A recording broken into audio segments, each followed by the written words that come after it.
Classic Rock 101.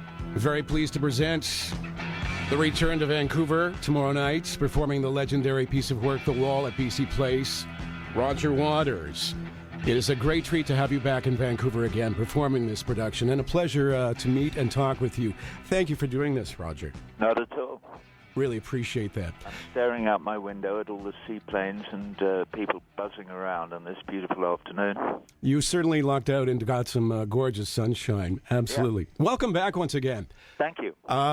This is a fantastic live production, which I have seen a couple of times. This is something that continues to evolve and grow in so many ways. And after 33 years, still remains such a legendary piece of work on so many levels, with so many universal themes that resonate with people around the world. Why do you think that is?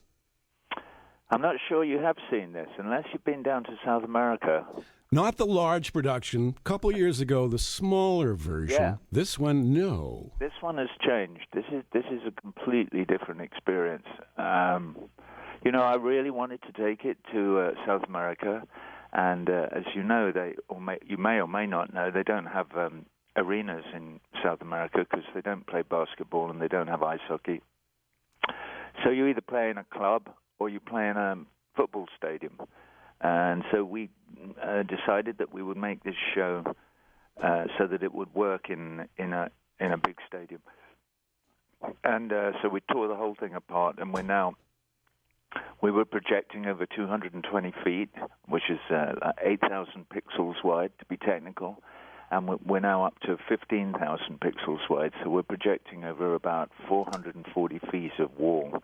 And I have to say, it is absolutely spectacular. It must have been a lot of fun reworking this and upgrading it and refreshing it to this size. Well, it is, and I mean, also the fact is, the question you actually asked me, which I didn't answer, was how's it changed thematically. I have realized in the 30 intervening years since I wrote this piece, when I wrote it, I sort of thought it was about me and my dodgy relationships with women and the fact that my father was killed in the Second World War and so on and so forth. Mm-hmm. And it is still true that there is a thread of autobiography that runs through it, but I've come to realize that it has a much more universal meaning, that my small amount of experiences can be seen as symbolic for the larger experience that we all live through, particularly in these days of political and religious and international conflicts where so many innocent lives are being, in my view, needlessly thrown away. The experience and feelings you have when performing this piece in front of people around the world. What are you feeling? And you must be having a tremendous amount of fun. You're so passionate about these themes and doing this production. You have for a long, long time. What are you feeling? What are you experiencing? I sing the song Vera backstage. I'm climbing out of the hotel room and going downstairs and things, and I pause from time to time to sing a verse. And by the time I'm coming to the last verse of Vera, when I'm singing Vera, Vera, what has become of you, I'm actually behind the curtain getting ready to come up onto the forestage in order to perform, bring the boys back home. And I step out through the curtains then, and so I can see the audience are like 15, 20 feet away from me, the front rows of the audience then. So I'm looking at their faces while I'm singing, does anybody else in here feel the way I do? And I see a lot of them mouthing the words, and it's quite clear that they do feel the way that I do, and they're deeply moved by the images that we show during Vera, which are of a little girl being reunited with her father when he comes back from war. And so that's just one of the points where I'm standing in the dark. They don't know I'm there. I'm standing there singing, and they're watching this movie that's going on the wall. And so I get an actual tangible experience of watching them feeling the same thing that I'm feeling before I get back up on the stage again. It's very moving. Indeed it is. and on so many levels. I mean, it's quite fascinating to watch, listen, and experience this from start to finish. You know, initially when you created this piece of work, you've been quoted that you felt alienated and disconnected from the audience or people in general. Floyd got so huge. And now after creating this piece of work, 32 plus years later, how do you feel? More or less connected with your audience? More? Oh, way more. I mean, you know, back in the day, which we're talking about 79 when we first did it. Yes. And in the years before then, when I had become extremely irritated on the Animals tour in 76 and 77 and things, I completely erroneously thought it would be a good idea if we performed the music and people sat quietly and listened to it and maybe applauded at the end, whereas these days I'm somewhat disappointed if I can't hear them singing, you know. I like the people in the audience now to be as involved as possible and to make as much noise as possible and be well, I just have a completely different attitude to it, and I feel a great sense of community. The more we all join in together, the better I feel. So it's an absolute blast doing it now. I bet it is. And it's a show that the whole team of people that I've worked with who've put this together are so talented and work so hard that it's something that I really enjoy sharing with the audience each time we perform it. We're beginning to run out now. I've got about another 26 or something to do, and then I'll be done. Which is I'm beginning to sort of dread those last few gigs coming up because it's been such a great experience doing it. Quite the family that you have created and have followed you in creating this and evolving and growing this process. And I'm sure you're incredibly connected to all of those people, this extended family, not to mention your close personal family. And by the way, belated congratulations on your marriage. Thank you. I think that's so cool. Yeah, it is. How does that feel? Anyway, is there any difference? I mean, you've known this woman for a long time, and how does that feel now? And is she the most passionate thing in your life now, your wife? Yeah, definitely. But it's good. I feel really.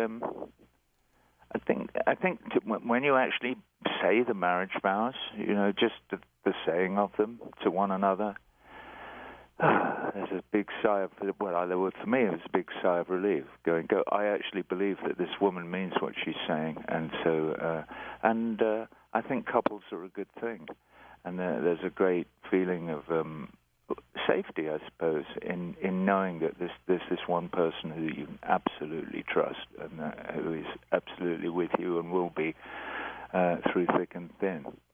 I've been fortunate to have been inspired by a woman who's brought all of these things into more focus for me: love and growth and contribution.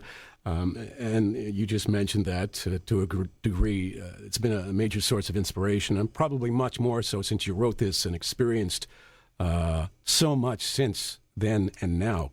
Correct to say? Yeah, I was just thinking then, there's that great song, it's Ray LaMontagne, isn't it? Yes. I've been saved by a woman, which is a fantastic chorus line. On that first album he made, it was full of so many beautiful songs. Trouble. It was called Trouble, wasn't it? I think the album was called Trouble, and the big hit was called Trouble. Yeah. Yeah, very cool. Sorry, carry on. No. Themes in your songs.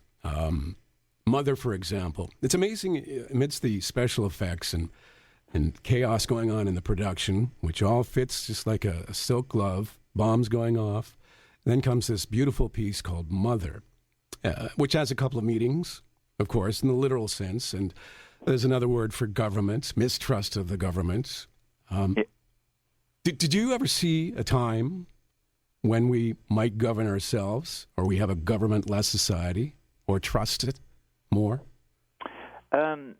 Unfortunately, at the moment, it looks as if the very, very wealthy are getting the upper hand more and more. Though there are glimmers of hope, not just in the Arab Spring, but in the Occupy movements, which have they look for a moment as if they were going away, but I don't think they are. I think people are beginning, the great middle class are beginning to twig that they've been screwed ever since they can remember, and that they're beginning to twig it, and they're beginning to go, hey, this weird experiment, certainly in the United States I'm talking about, this experiment of just letting the rich get richer and richer and richer, and that somehow maybe this will benefit us all.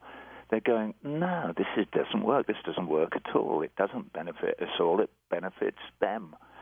Why on earth did we ever believe this bullshit? And I think that's beginning to get through.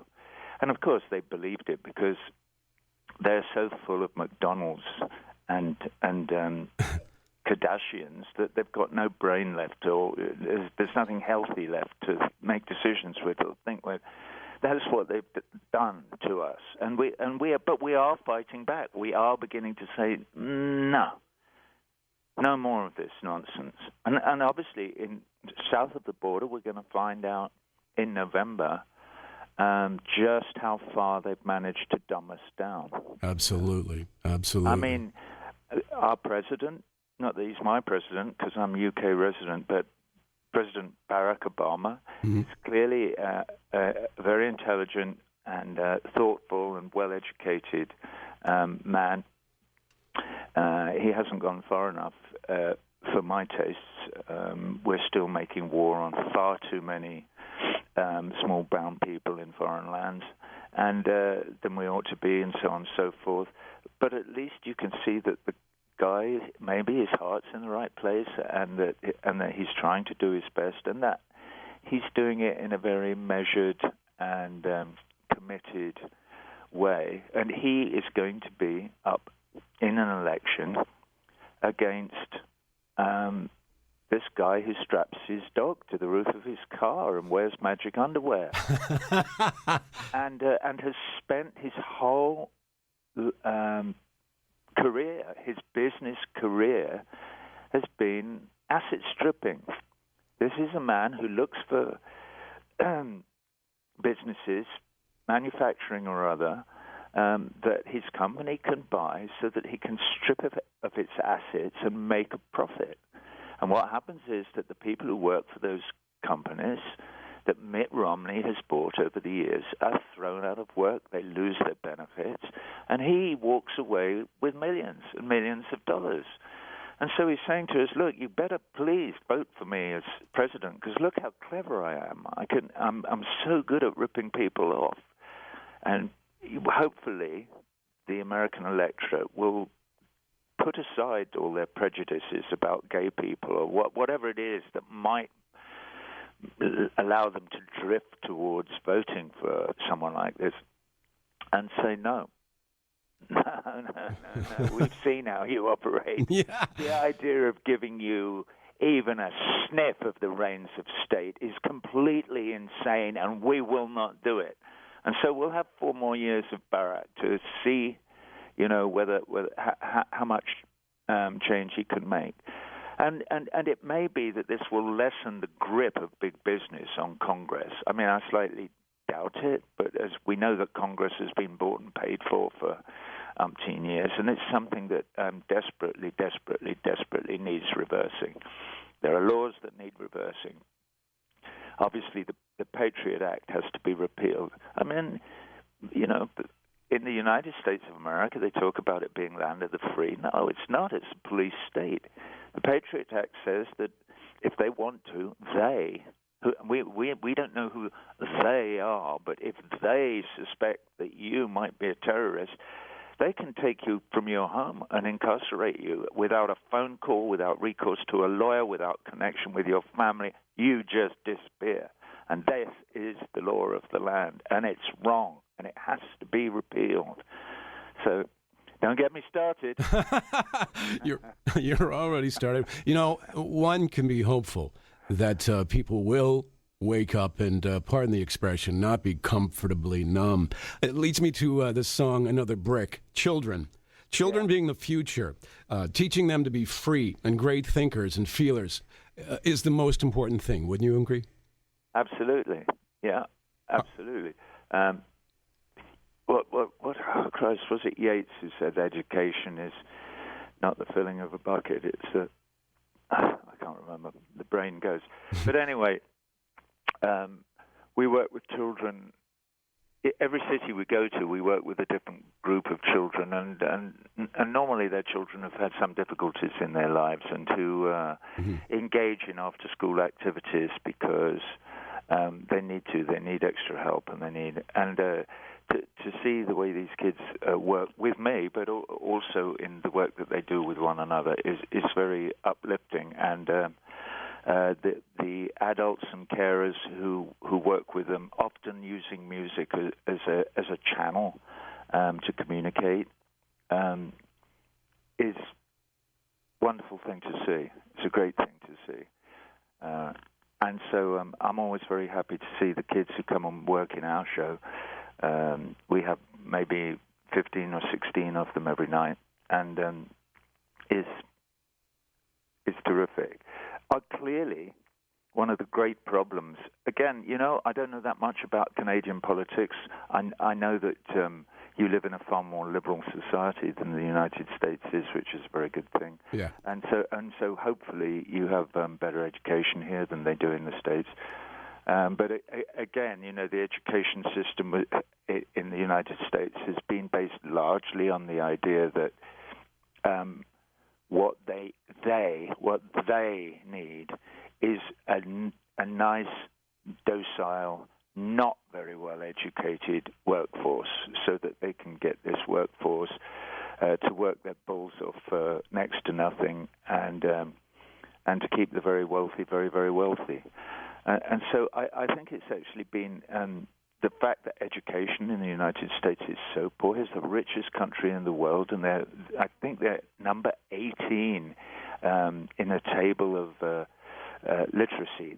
They're the 18th most literate nation in the world, which is pretty amazing. It sure is. They don't really want their kids to learn to read and write. Whatever for. If you want them to sit in a factory pressing a button, or even not, or even just be quiet and do as they're told, you don't really want them reading literature. You don't want them reading Orwell and Huxley and Shakespeare and and Faulkner. And it's an inconvenience. They might learn something. They might rebel. So I think they've kept them dumb on purpose. Huxley said in Huxley's Great Fear, he and Orwell, were the two writers back in the day who looked to a future that we're really concerned about. Yes. Well, H.G. Wells as well, of course, and Orwell was concerned that the Big Brother government would appear, and that they would burn books because they didn't want people to read and to learn anything. Huxley, on the other hand, was concerned that they wouldn't have to burn the books because nobody would be reading them, because they'd all be watching the fucking Kardashians. Sorry, I'm not supposed to say. That's quite all right. But you know what I mean? Yes. They will, we will kill them with kindness. We will make life so dumb and entertaining that none of them will ever dream of going and reading a book, because they'll be so busy twittering or tweeting or doing whatever it is that they do. You see them, and it is really alarming. You sometimes see groups of young people sitting around, and they've all got iPhones, and they're all tweeting each other. I know. They're sitting next to each other, sending these dopey messages about nothing. And you think, wow, this is really strange but sad. But I think that there's going to come a backlash. I mean, I can't see it right on the surface of things now, but I think people are beginning to go, wow, no, I don't want to tweet. How do you light a fire? Absolutely correct. Absolutely correct. I mean, Facebook's public offering last week, and it's so hard to wrap your head around $104 billion. I don't get it. Exactly. I mean, I go to work on the train, and people don't talk to each other. Their heads are down and they're tweeting or listening to something on their iPod or iPhone or iPad. It's just you're absolutely correct. It's got to shift. And there's a lot of imagery in the new show with iPhone imagery, just because there's something so iconic and disturbing about people with those little earphones in, walking around in their own little bubble. Yes. So it's actually all over my show. I have it, most of the characters on the screen have got. Is there? Which is not really my idea. It's not my idea. It's a rip-off from Banksy, the British street artist. Yes. He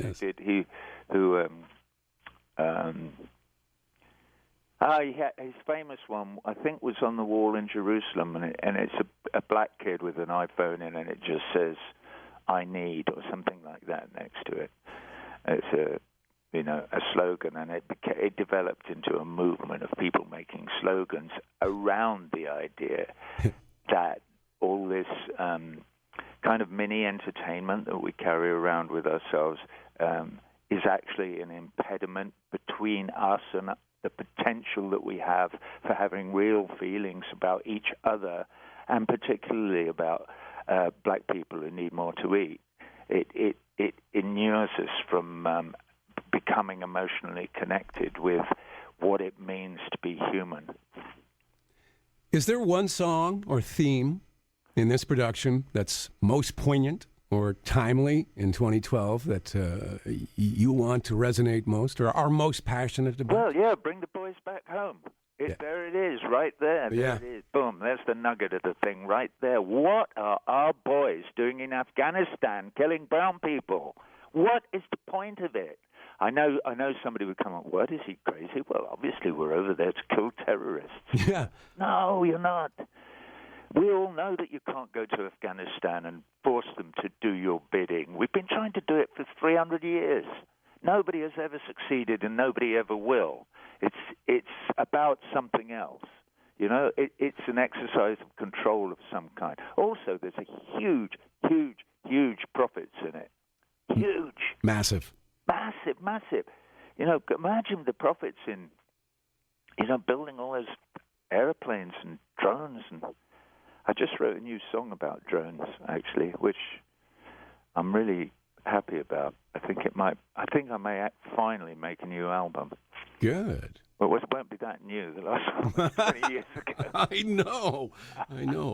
You mentioned earlier that you are inspired by your wife and your friends and your family. What else inspires you, Roger? Nature. This place is so beautiful. I'm not talking about BC. I'm talking about the earth that we live on. It's so incredibly beautiful. And we as a species have tended to ignore its great beauty, and the avaricious underbelly of the human soul has leached out, and so that is the big political battle that we're all fighting now. That's why we have to vote Democrat in the United States next election, because if by some weird happenstance the Republicans had 4 more years, one of those Supreme Court judges is going to die, and then the one in the middle, Andrew Kennedy, he'll be gone, and they'll put in another raging right-wing Supreme Court justice, and they'll start repealing Wade Roe and all kinds of stuff. It's actually a strange system that they have in the United States, where the supreme arm of government is the judiciary. That when you get a decision that you would think would be legislative, and it comes down to it, suddenly somebody sues about it, and it ends up in the High Court, and it ends up with these 9 people. And the incumbent ruling party gets to choose who the next one of the 9 is when one of them dies, and that's really, really scary. That's the scariest thing. It is. Yeah, it's a weird system. Anyway, is there more fear in the world or more love in the world? Fear can always be overcome, but love is always present because it's a force. I think the other side to all this Facebook or to the internet or to emailing one another or exchanging information. The other side, the good side of the coin, is that we are more able to communicate one with another across boundaries that are either national boundaries or boundaries of philosophy or religion or whatever it may be. It is easier for me to communicate with somebody who lives in Iran than it was because of the internet. Mm-hmm. And this is, again, something that we have to guard very, very jealously, and because it's extremely precious.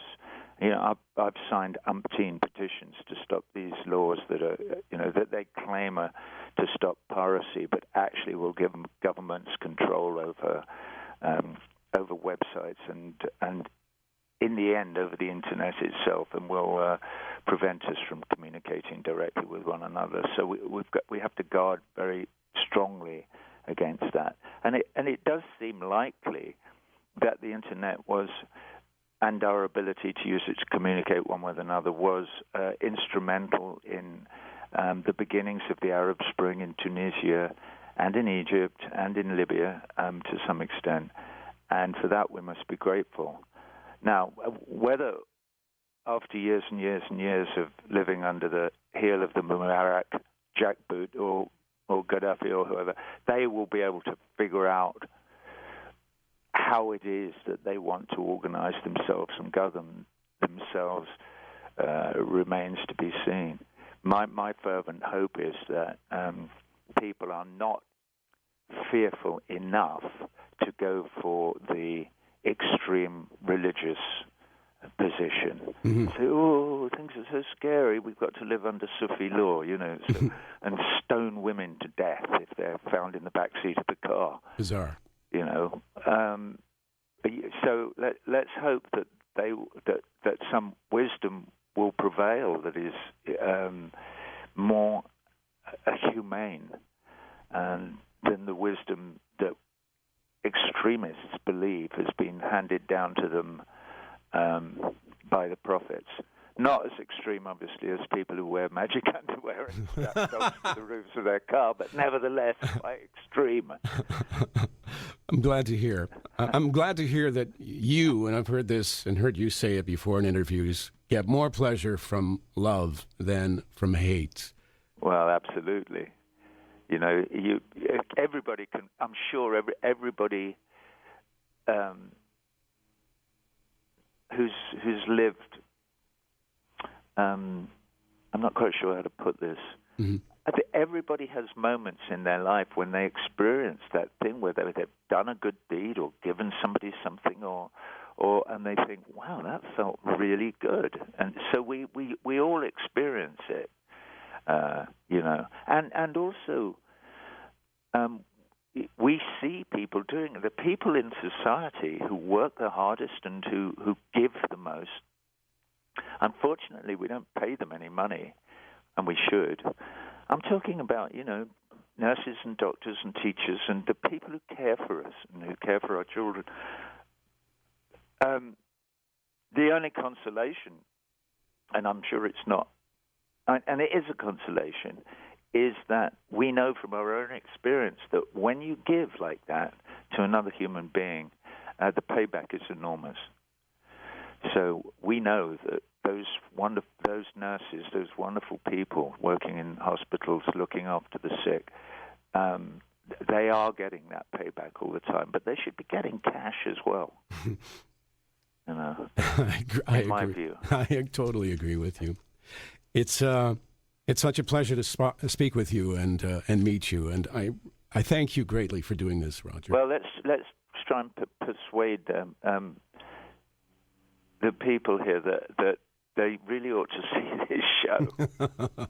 I urge everyone. I think there's a lot of people coming, but let's try and get it packed. People who don't come will regret it. I promise you that. I would second that. The word of mouth on this thing is that, wow, if you ever go and see any show anywhere, I know I'm sounding a bit big-headed, which I am, of course. Of course. But this is the one, and it is. It's. I wish I could watch it. I really do. I stand up there every night. I think, wow, I've seen it in rehearsal, but I've never seen the show, obviously, because it's impossible. I watch a hard drive of it every night and make notes, and because we're constantly changing little bits of this and that to try and squeeze or drop more emotion out of it. It's got to be a bit frustrating because you'll never have the same experience of someone, say like me or whoever has never seen this, to go and experience for the first time. Yeah, trust me, my experience standing up there is good enough.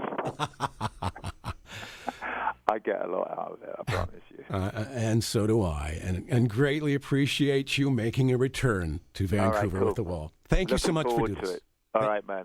Thank you, Roger. Thank you.